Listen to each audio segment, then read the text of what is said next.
ગુજરાતના સિંગર કાજલ મહેરિયાની લાઈફસ્ટાઈલ વિશે વાત કરીએ। કાજલ મહેરિયા મહેસાણા તાલુકાના ગોટવા ગામમાં રહે છે।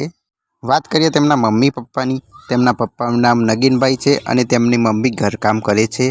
કાજલ મહેરિયાના પપ્પા ખેડૂત પણ છે। કાજલ મહેરિયાને ટેણામેટ ઘર પણ છે મિત્રો। કાજલ મહેરિયાના લગ્ન વિશે વાત કરીએ તો કાજલ મહેરિયાએ લવ મેરેજ કર્યા છે મિત્રો અલ્પેશજી ઠાકોર સાથે, અને અલ્પેશજી ઠાકોર શેરથા ગામના રહેવાસી છે મિત્રો। તો વાત કરીએ કાજલ મહેરિયાને કેટલી ગાડીઓ છે, તો મિત્રો કાજલ મહેરિયાને એક ફોર્ચ્યુનર ગાડી છે અને હમણાં જ એક નવી ગાડી લાયા છે, ક્રેટા ગાડી લાયા છે મિત્રો કાજલ મહેરિયા। તો ચાલો મિત્રો કાજલ મહેરિયાના પતિ સાથેના કપલ ફોટો જોઈએ। તો જુઓ મિત્રો, આ છે કાજલ મહેરિયાના પતિ સાથેના કપલ ફોટો। કાજલ મહેરિયા કેવું ગાય છે ચાલો જોઈએ।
Maté